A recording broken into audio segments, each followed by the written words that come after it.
Kira's phone buzzed with a message that made her blood run cold. "Your boyfriend isn't who he says he is. Check the news." She was standing in her aunt's kitchen, watching through the window as Tehan played in the snow with her little cousins, their laughter echoing through the quiet Chicago neighborhood.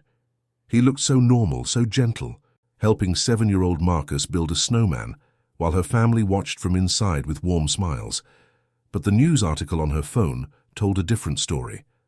A photo of a man in an expensive suit leaving a downtown building, surrounded by other men in dark clothing.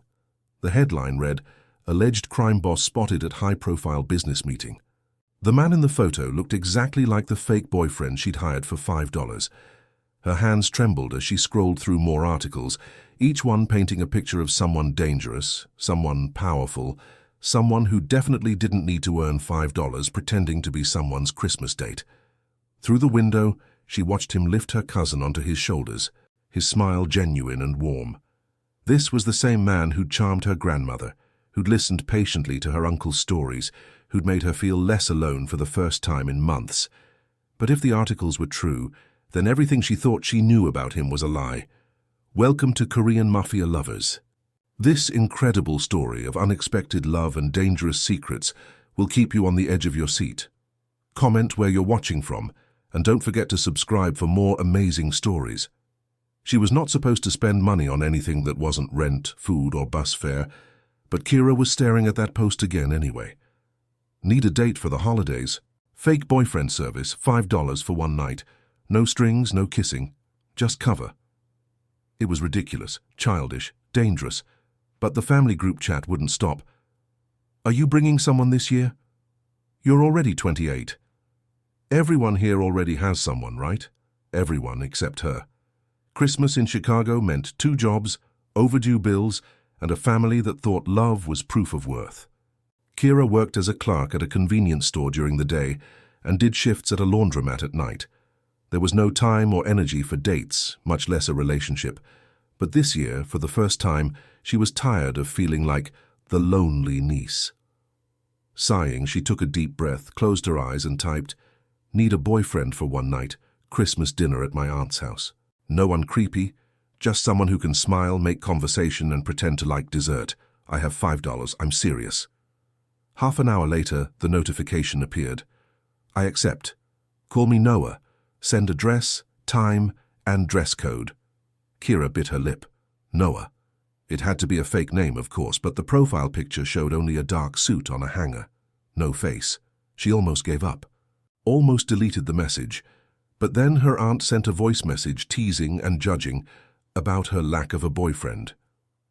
And Kira decided, one night, that's all. On Christmas night, snow was falling heavily when someone knocked on the door of her aunt's house in a simple but tidy neighborhood. The family was gathered, cousins, children running around, the smell of turkey and loud laughter. Kira was holding a plastic cup in her hands, nervous when the door opened. He walked in. Tall. Dark grey suit, open overcoat revealing an impeccable white shirt. Black hair styled back. Broad shoulders, straight posture. The kind of man who seemed to belong in a mirrored building downtown, not at a cramped dinner in a row house. "Hi," he said, his voice calm with a slight accent. "Kira." She almost forgot to answer. "That's me," she swallowed hard. "You're the $5 fake boyfriend?" One corner of his mouth lifted. "For today, I am." He extended his hand. "You can call me Tehan." It wasn't Noah. And Kira realized without knowing why that this was his real name. Tehan entered the house as if he was used to any scenario, from the most luxurious to the simplest. He didn't snub anything, didn't find anything strange. He greeted the aunts politely, laughed at the uncle's jokes, listened to the stories from the uncle who always exaggerated. Kira watched, surprised. He held her hand discreetly while her aunt asked, "So how did you two meet?" Kira choked, but he didn't hesitate. "She served me coffee on a bad day," he replied calmly. And the day got better from then on. Kira's eyes met his for a second longer than they should have. Beneath the performance, there was something real in that look. Something tired. Something lonely. He ate little but complimented everything. He played with the children, let them paint little golden stars on his jacket cuff with markers. He laughed softly, in a way that seemed new to him. Kira noticed. This man wasn't just acting, he was resting there. After dinner, in the cold backyard lit by cheap string lights, Kira and Taehan were alone for a moment. "You're good at this," she commented, "pretending you know me, that you're part of all this. It's not that hard," he said, looking at the window where her family was laughing, crowded together. "You don't lie about who you are, just go with the flow." "And you?" she ventured. "Who are you, really?" His look changed for a second, that same brightness as when she'd put the scarf around his neck, not knowing he existed. A shadow passed through his eyes, but he deflected elegantly. "Someone who doesn't really fit with family Christmases." She laughed, but a hint of curiosity remained. When he left later, Kira tried to pay. He gently pushed her hand back. "Keep your $5. Consider it. A night off for me, too." "Are you feeling sorry for me?" she teased. "No."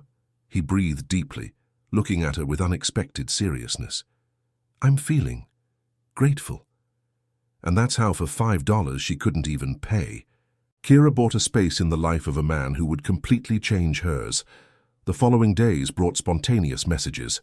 "Your aunt makes the best rice with raisins I've ever eaten." "Is that cousin of yours who screams playing video games still alive?"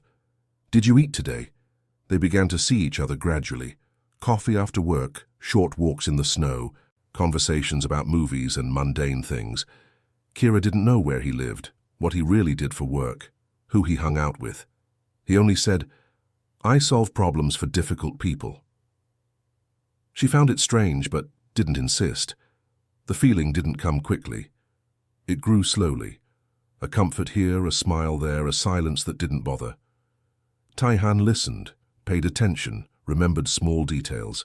Kira, used to being the one who endures everything, began to relax beside him, until his real world broke into hers. It was a Tuesday evening in early January when Kira first noticed something was off.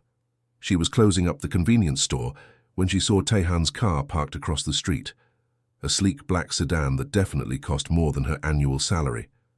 But he wasn't alone. 2 other men sat in the car with him, both wearing dark suits and serious expressions. Even from a distance she could see they were having an intense conversation. Taehan's posture was different too, straighter, more commanding than the gentle man who'd helped her cousin with homework just days before. When he noticed her looking, his entire demeanor shifted. He said something quick to the men, got out of the car, and walked toward her with that familiar warm smile. "Hey," he said, as if nothing unusual had happened. "Thought I'd pick you up from work." "Who were those guys?"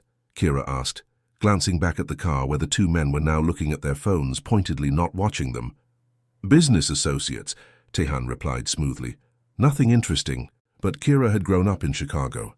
She knew the difference between regular business associates and the kind of men who wore expensive suits and had that particular way of scanning their surroundings.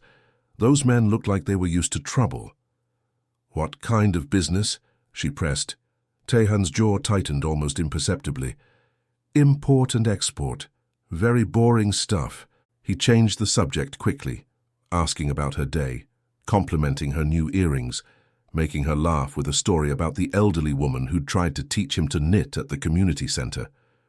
By the time they reached her apartment, Kira had almost forgotten about the men in the car. Almost. Over the next few weeks, she started noticing things. The way Taehan always seemed to know when her shifts ended, even though she'd never given him her schedule. How he never seemed to worry about money, despite claiming to work in import and export. The expensive watch he wore but tried to hide under his sleeve. The way he sometimes got phone calls that made his entire body tense, and he'd step away to take them in a language she didn't recognize. But then he'd come back and be completely present with her, asking about her dreams, listening to her complain about difficult customers, bringing her favorite coffee without being asked. The contradiction was confusing and increasingly concerning. The breaking point came on a snowy Saturday night. They were walking back from a movie when Taehan's phone rang. He glanced at the screen and his face went pale. "I have to take this," he said, stepping into an alley between 2 buildings. Kira waited on the sidewalk, but she could hear his voice, low and urgent. He was speaking in what sounded like Korean, his tone completely different from any way she'd ever heard him speak. There was authority in his voice, command, and something that sounded almost threatening. When he came back, he was trying to smile, but she could see the tension in his shoulders. "Everything okay?" she asked. "Fine," he said quickly. "Just work stuff." At 10 p.m. on a Saturday. "Import and export never sleeps," he joked, but it fell flat. They walked the rest of the way to her apartment in silence. At her door, Taehan kissed her forehead gently, something that had become their routine, but she could feel the distance he was creating. "Taehan," she said as he started to leave. "Whatever's going on, you can tell me." He stopped, his back still to her. For a moment, she thought he might actually open up, but when he turned around, his expression was carefully neutral. "There's nothing going on, Kira, I promise." But promises, she was learning, could be just as fake as $5 boyfriends. The next morning, she was having coffee with her cousin Jasmine when her phone buzzed with a text from an unknown number. "Your boyfriend isn't who he says he is. Check the news." Kira stared at the message, her heart starting to race. Jasmine noticed her expression immediately. "What's wrong?" Jasmine asked, leaning over to look at the phone. "Probably just spam," Kira said, but her hands were shaking as she opened her news app. She didn't have to search long. The headline was right there on the local news section. "Alleged crime boss spotted at high-profile business meeting." The photo showed a man in an expensive suit, leaving a downtown building, surrounded by other men in dark clothing. The man looked exactly like Taehan. Kira's coffee cup slipped from her hands, shattering on the cafe floor. "Kira!" Jasmine grabbed napkins, but Kira was already scrolling through the article, her heart pounding. Sources close to the investigation say the man, identified only as T. Kim, is believed to be connected to several high-profile business deals with suspected ties to organized crime. Federal investigators have been monitoring his activities for months. The article was vague, full of alleged and suspected, but the photo was unmistakable. It was definitely Taehan. "I have to go," Kira said, standing abruptly. "Kira, what's going on? You look like you've seen a ghost." "I might have," she muttered, grabbing her coat and rushing out of the cafe. Her mind raced as she walked home. Everything started making sense now. The expensive car, the mysterious phone calls, the way he always seemed to have money but was vague about his work, the men in suits, the authority in his voice when he thought she couldn't hear. But it also made no sense at all. Why would someone involved in organized crime need to earn $5 as a fake boyfriend? Why would he spend weeks getting to know her family, playing with her cousins, bringing her coffee? Unless it was all part of some elaborate scheme she couldn't understand. By the time she reached her apartment, Kira had worked herself into a panic. She tried calling Taehan, but it went straight to voicemail. She paced her small living room, looking at the article again and again, trying to convince herself she was wrong. But the photo didn't lie. Her phone rang, and she jumped. It was Taehan. "Hey," he said, his voice warm and familiar. "I was thinking we could grab dinner tonight. There's this new place I wanted to try." "I need to see you," Kira said, her voice steadier than she felt. "Now." There was a pause. "Is everything okay?" "Just come over, please. I'll be right there." 20 minutes later, there was a knock on her door. Kira opened it to find Taehan standing there with a concerned expression and a bag of her favorite takeout. "I brought food," he said. "You sounded upset." For a moment, looking at his kind eyes and gentle smile, she almost convinced herself she'd been wrong. This was the man who'd spent Christmas with her family, who'd listened to her grandmother's stories, who'd made her feel less alone. But then she remembered the photo, the article, the mysterious phone calls. "We need to talk," she said, stepping aside to let him in. Taehan set the takeout bag on her small kitchen counter and turned to face her, his expression shifting from concern to something more guarded as he took in her serious tone. "What's wrong?" he asked, but there was a new wariness in his voice. Kira pulled up the news article on her phone and held it out to him. "Want to explain this?" She watched his face carefully as he looked at the screen. For just a moment his mask slipped completely.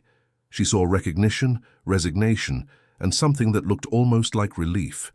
Then his expression went carefully blank. "That's not me," he said, handing the phone back to her. "Don't lie to me, Tehan." Her voice was steadier than she felt. "I've been noticing things for weeks. The expensive car, the mysterious phone calls, the way you always seem to have money but won't talk about your work." He was quiet for a long moment, studying her face. When he spoke, his voice was softer than she'd ever heard it. "You should stay away from me, Kira. That's not an answer. It's the only answer that matters." He moved toward the door, but she stepped in front of him. "No. You don't get to do that. You don't get to spend weeks becoming part of my life, meeting my family, making me care about you, and then just disappear when things get complicated. You don't understand what you're asking. Then explain it to me." Tehan closed his eyes and leaned against her door. When he opened them again, she saw exhaustion there, and something that looked like fear. "The man in that photo," he said quietly. "That's who I really am. T. Kim, Tehan Kim, and everything you're probably thinking about what that means is likely true." Kira felt the floor shift beneath her feet, but she forced herself to stay calm. "What exactly does it mean? It means I run a business that operates outside the law.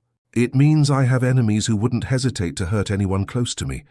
It means that every moment you spend with me puts you in danger. Are you telling me you're actually—" She couldn't bring herself to say the words.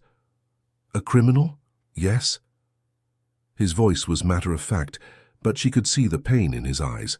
"I've been trying to figure out how to tell you, or if I should just disappear. But I've been selfish. These past few weeks with you have been the most normal I've felt in years." Kira sank onto her couch, trying to process what he was telling her. The fake boyfriend thing. Why would you need to do that if you're what you are? A small, sad smile crossed his face. "Because even criminals get lonely at Christmas. And because $5 was the first honest transaction I'd made in months. You weren't trying to get something from me, or use me for connections. You just needed someone to help you get through one dinner with your family.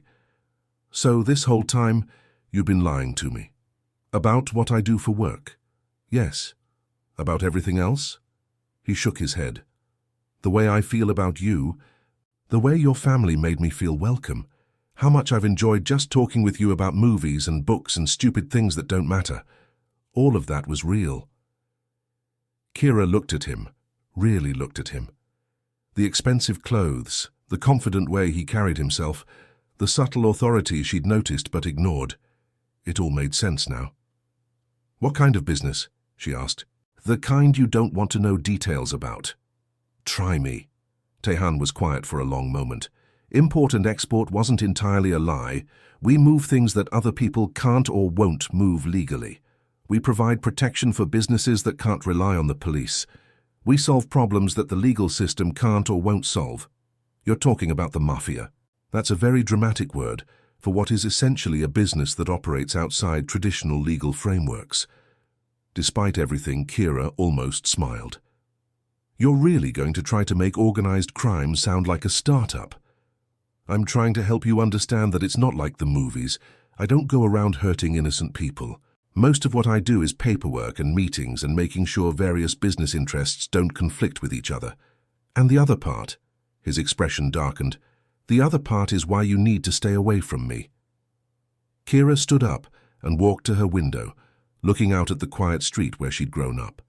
Everything looked the same, but she felt like her entire world had shifted. "How long have you been doing this?" she asked without turning around. "Since I was 22, my family. Let's just say I inherited the business. And you've never wanted to do anything else?" "Every day." The honesty in his voice made her turn around. "But it's not the kind of job you can just quit. There are people depending on me, obligations I can't walk away from. What about what you want?" "What I want doesn't matter. It matters to me." The words hung in the air between them. Tehan's expression softened, and for a moment he looked like the man who'd played with her cousins in the snow. "Kira," he said gently, "I care about you more than I've cared about anyone in a very long time. That's exactly why I can't keep seeing you. My world is dangerous and I won't let you get hurt because of me. Don't I get a say in that decision? Not about this. Her phone buzzed with a text message. She glanced at it and felt her blood run cold. He's not the only one watching you now. She showed Tehan the message, and his entire demeanor changed instantly. The gentle man disappeared, replaced by someone hard and focused. "Pack a bag," he said, his voice sharp with command. "Now." "What? Why?" "Because someone knows about us, and they're using you to get to me." He was already moving toward her window, checking the street below. "We need to get you somewhere safe." "Tehan, you're scaring me." He turned to her and she saw something in his eyes that terrified her. Not anger, but fear. Real, genuine fear. "Good," he said. "You should be scared, because this is what my world looks like, and now you're part of it whether we want you to be or not." As if to emphasize his point, her phone buzzed again. "Tell your boyfriend we want to meet. Tonight. Come alone, or she gets hurt." Tehan read the message over her shoulder, and she felt his entire body tense. "Who are they?" Kira whispered. "People who think they can use you to control me." His voice was deadly quiet. "They're about to learn how wrong they are." "Absolutely not," Kira said, watching Tehan pace her small living room like a caged animal. "You are not going to meet them alone. This isn't a negotiation." His voice carried an authority she'd never heard before, the voice of someone used to being obeyed without question. "You're going to pack a bag, and I'm going to take you somewhere safe. Then I'm going to handle this."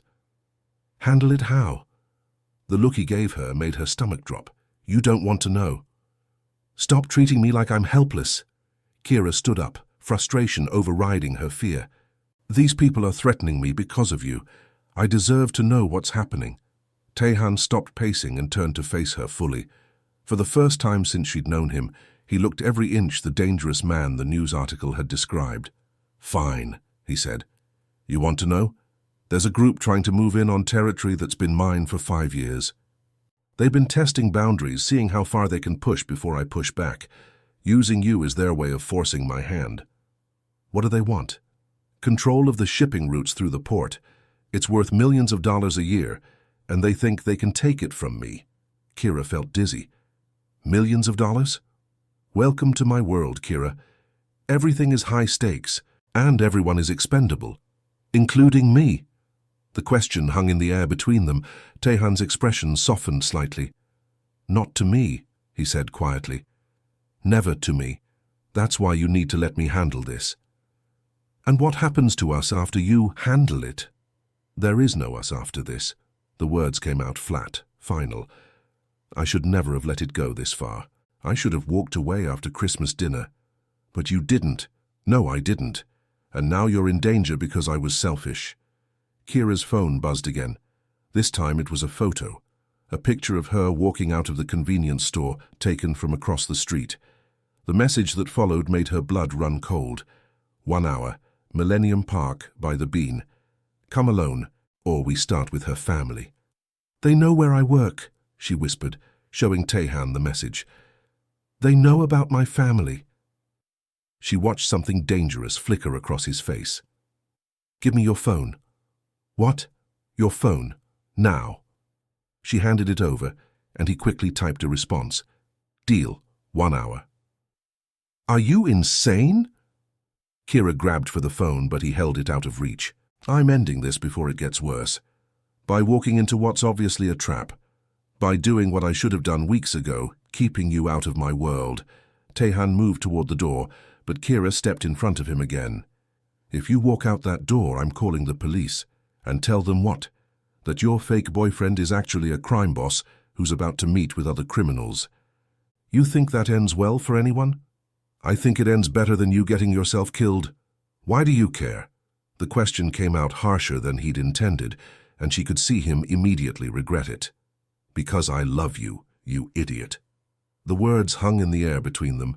Kira hadn't meant to say it, hadn't even fully admitted it to herself until that moment. But seeing him preparing to walk into danger, possibly to his death, had stripped away all her defenses. Tehan's expression went through several changes: surprise, pain, something that might have been joy, and finally, resignation. "That's exactly why I have to go," he said softly. "Because you love me, and I love you. And that makes you the most dangerous weakness I've ever had. Love isn't supposed to be a weakness. In my world it is. He moved toward her, cupping her face gently in his hands. Kira, listen to me. After tonight, you need to forget you ever knew me. Change your phone number, maybe even move if you can. Tell your family we broke up. Live your life. What about your life? My life was decided a long time ago. He kissed her then, soft and desperate and final. When he pulled away, there were tears in his eyes. I'm sorry, he whispered, for all of it. You deserved better than this. He was at the door when Kira made her decision. If you're going, I'm going with you. Absolutely not. They want to meet you because of me. That makes this my problem too. Kira, no. Her voice was firm, stronger than she felt. How said love makes me your weakness? Well, it goes both ways. You're mine too, and I'm not letting you face this alone. You don't understand what you're asking. Then explain it to me on the way. Tai-Han stared at her for a long moment, and she could see him weighing options, calculating risks. If you come with me, he said finally, you do exactly what I say, when I say it. No questions, no arguments. Your life might depend on it. Understood.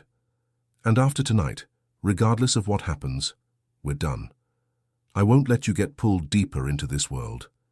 Kira nodded, even though the words felt like a knife to her chest. Then let's go, Tai-Han said, but first I need to make a call. He pulled out his phone and dialed a number, speaking rapidly in Korean. Kira couldn't understand the words, but she could hear the authority in his voice, the way he was clearly giving orders. When he hung up, he looked at her seriously. My people will be in position around the park. If things go wrong, they'll get you out. What about you? I'll handle myself. As they left her apartment, Kira realized that the man she'd fallen in love with was about to show her exactly who he really was, and she wasn't sure either of them would survive what came next. The drive to Millennium Park was silent, except for the soft hum of the car's heater and the occasional crackle of Tai-Han's radio as his people checked in from their positions around the area. Kira watched the Chicago skyline blur past her window and tried to process everything that had happened in the last few hours. This morning, her biggest worry had been whether she could afford groceries this week. Now she was sitting in a car with a man she loved, who might be walking into a situation that could get them both killed. Second thoughts? Tai-Han asked quietly, glancing at her. About coming with you, no. She turned to look at him. About falling for a fake boyfriend who turned out to be a real crime boss? Maybe. Despite everything, he almost smiled. For what it's worth, falling for you wasn't part of the plan either. What was the plan? Show up, charm your family for a few hours, take my $5 and never see you again. What changed? Tai-Han was quiet for a moment. You did. The way you took care of everyone at that dinner, made sure your grandmother had her medicine, helped your cousin with his homework while the adults were talking. You were looking out for everyone else, but no one was looking out for you. So you decided to? I decided I wanted to try. They pulled into a parking spot near the park, and Kira could see the bean, the massive reflective sculpture that was one of Chicago's most famous landmarks, gleaming under the streetlights. Even in winter, there were people around, tourists taking photos, and locals cutting through the park. Stay close to me, Tai-Han said as they got out of the car.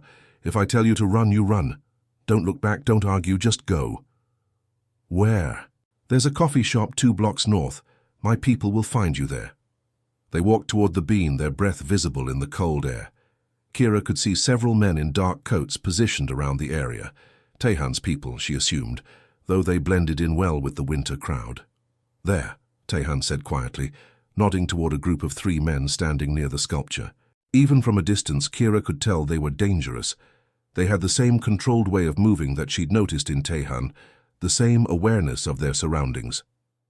Remember, Tai-Han said, whatever happens, whatever you hear, you do exactly what I say. They approached the group slowly. The man in the center, older, with graying hair and an expensive coat, smiled when he saw them. Tai-Han, he said in accented English, good to see you again. Dmitri. Tai-Han's voice was neutral, professional. You wanted to talk. I did. Dimitri's eyes moved to Kira. And you brought your girlfriend. How domestic of you. She's not part of this. Oh, but she is. Dimitri stepped closer. She's the reason you're here, isn't she?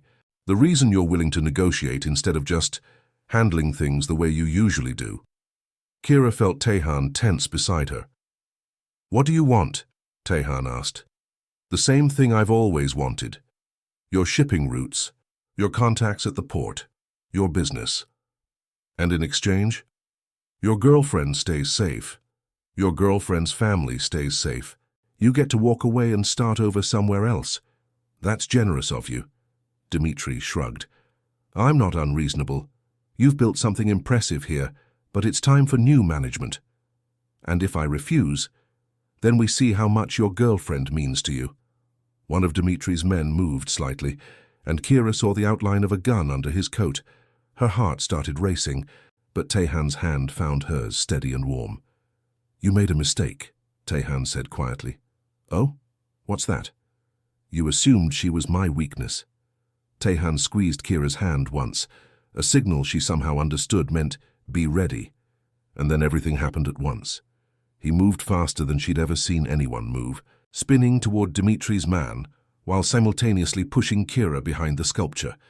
She heard shouts, the sound of a struggle, and then Tehan's voice, sharp with command. Run! But instead of running, Kira found herself moving toward the sound of the fight. She couldn't see much in the darkness, but she could hear Tehan speaking rapidly in Korean, calling to his people, she realized. Within seconds, the area was swarming with men in dark coats. Dimitri and his people were surrounded, outnumbered, outmaneuvered. You think this ends it? Dimitri called out as Tehan's people restrained him. There will be others. Let them come, Tehan replied, but they won't make the same mistake you did. What mistake was that? Tehan looked at Kira, who was standing a few feet away, breathing hard but unharmed, thinking that love makes you weak instead of stronger. Later, after Dimitri and his men had been taken away by Tehan's people, to where Kira didn't ask, they sat in his car in the empty parking lot. Is it over? She asked. This part is. There might be others who try the same thing, but they'll be more careful now. They know I won't hesitate to protect what's mine and what's yours. He turned to look at her, his expression serious. You, if you want to be. I thought you said we were done after tonight. I thought I could walk away from you to keep you safe. But tonight showed me something. What? That you're stronger than I gave you credit for, and that maybe love doesn't have to be a weakness.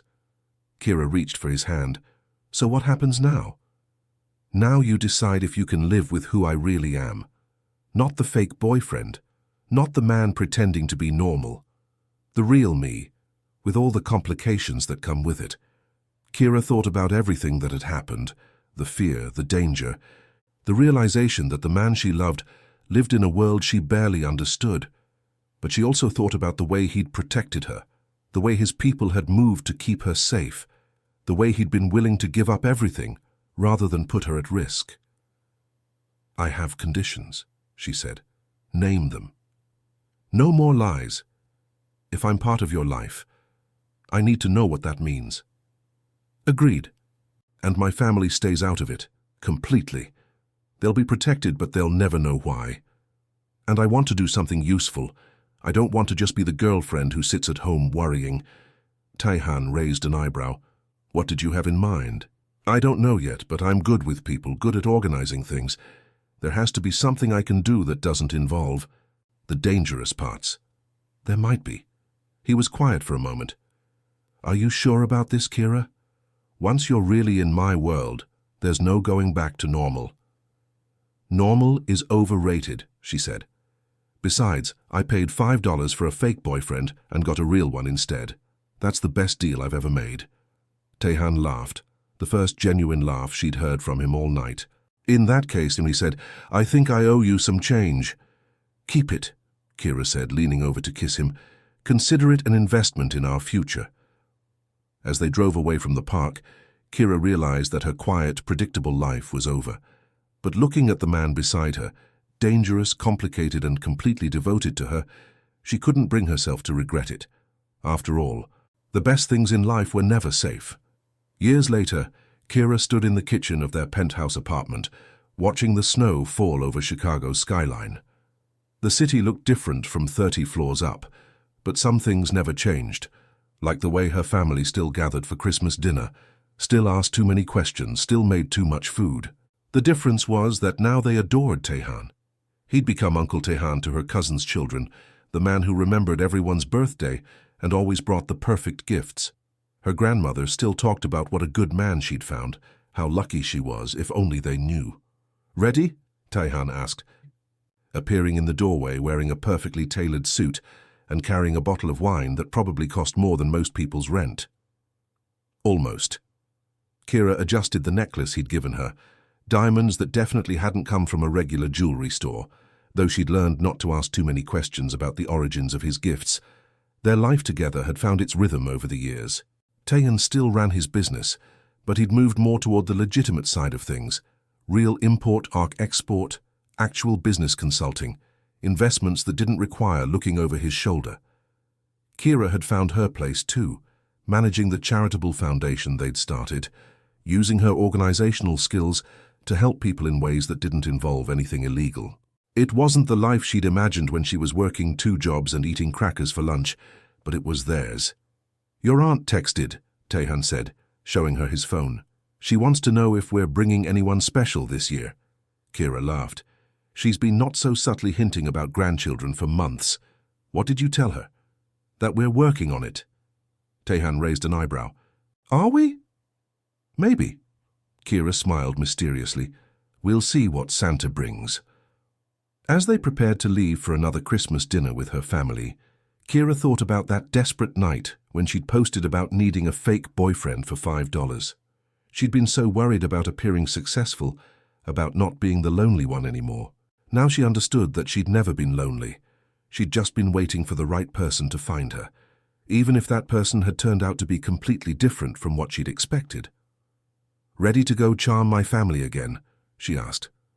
"Always," Tehan replied, offering her his arm. "Though I still think they like me better than you." "They definitely do. Good thing I'm keeping you around." "Good thing indeed." As they left their apartment, Kira caught their reflection in the elevator mirrors, a successful couple heading to a family dinner, looking perfectly normal. No one would guess that their love story had started with a $5 transaction and a fake identity. But then again, the best love stories always had the most unexpected beginnings. Thank you for staying until the end. Korean Mafia Lovers has many more incredible romance stories waiting for you. Subscribe to the channel and hit the notification bell. Your support helps us create these amazing love stories that will keep you coming back for more.